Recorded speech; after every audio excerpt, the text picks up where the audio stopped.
Hi! నమస్తే. Welcome to red TV. నేను మీ Pratyusha. Red TV తరపున ప్రేక్షకులందరికీ వినాయక చవితి శుభాకాంక్షలు. మనకి తెలంగాణలో వినాయక చవితి అనగానే అందరికీ మొట్టమొదట గుర్తొచ్చే పేరు ఖైరతాబాద్ గణేష్.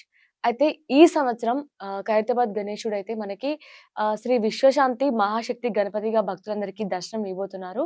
ఈ సంవత్సరం అంటే 71వ సంవత్సరం అంటే ఖైరతాబాద్ గణేష్ స్టార్ట్ చేసినప్పటికి సో, ప్రతి సంవత్సరం అంటే ఎన్నో సంవత్సరంగా గుర్తించి అన్ని అడుగుల విగ్రహం అయితే అక్కడ పెడతారనమాట. కానీ ఈ సంవత్సరం 71 సంవత్సరం అయినప్పటికీ 69 అడుగులే పెట్టారు. అక్కడ సంథింగ్ ప్రాబ్లమ్ అవ్వడంతో 69 అడుగులే పెట్టారనమాట.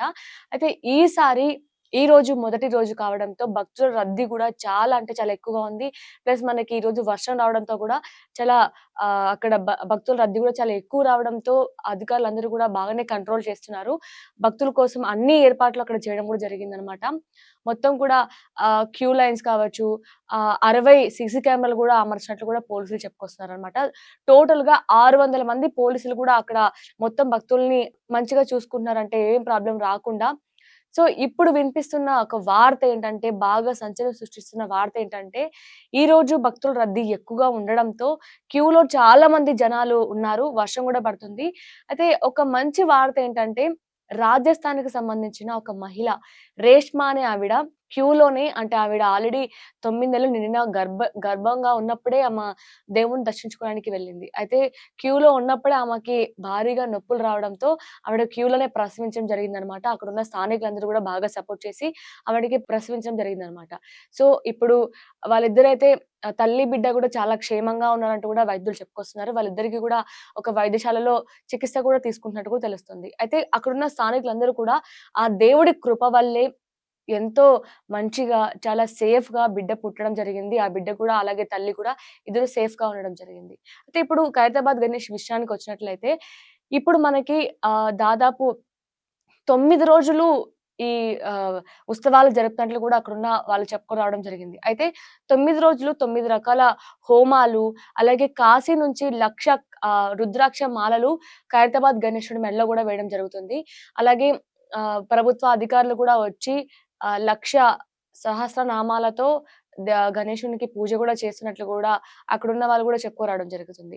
అలాగే అక్కడ వచ్చే భక్తులందరికీ గూడా ఎటువంటి ప్రాబ్లమ్ రాకుండా ట్రాఫిక్ పోలీస్ వాళ్ళు గావచ్చు, ఇటు పోలీస్ వాళ్ళు కావచ్చు, నీటి సదుపాయం కావచ్చు, క్యూ లైన్స్ కావచ్చు, అన్నీ కూడా చాలా నీట్‌గా అక్కడ అమర్చడం జరిగిందనమాట. అన్ని సదుపాయాలు గూడా పోలీసులు అధికారులు గూడా ఇస్తున్నట్టుగా తెలుస్తుంది.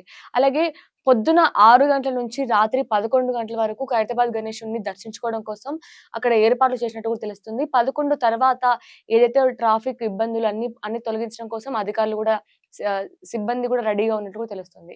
మరి ఈ వినాయక చవితి సందర్భంగా అందరూ కూడా ఖైరతాబాద్ గణేశుడిని చాలా సేఫ్‌గా వెళ్ళి మంచిగా దర్శించుకొని సేఫ్‌గా ఇంటికి రావాలని కోరుకుంటున్నాం. అలాగే అక్కడున్న వాళ్ళు కోరిక ఏంటంటే అక్కడికొచ్చే భక్తులందరూ కూడా వాళ్ళ సెల్ఫ్ ట్రాన్స్‌పోర్ట్ కంటే పబ్లిక్ ట్రాన్స్‌పోర్ట్ యూజ్ చేసి మెట్రో ఇలా యూజ్ చేసి అక్కడికి వెళ్ళడం మంచిది. ఎందుకంటే అక్కడ పార్కింగ్ చాలా కష్టంగా ఉండడంతో అక్కడ ఎవరు కూడా సెల్ఫ్ ట్రావెల్ కాకుండా మెట్రో కానీ ఇలాంటి పబ్లిక్ ట్రాన్స్‌పోర్ట్ యూజ్ చేసుకోవడం మంచిదంటూ కూడా వాళ్ళు కోరుకుంటున్నారు. సో, వాళ్ళ కోరిక మేరకు మనం ఎలాంటి ఇబ్బందులు కలిగించకుండా, ట్రాఫిక్ ఇబ్బందులు కలిగించకుండా అందరూ కూడా పబ్లిక్ ట్రాన్స్‌పోర్ట్ యూజ్ చేసుకొని ఆ ఖైరతాబాద్ గణేశుడిని దర్శించుకోవాలంటూ కూడా కోరుకుంటున్నాం. Thank you so much for watching.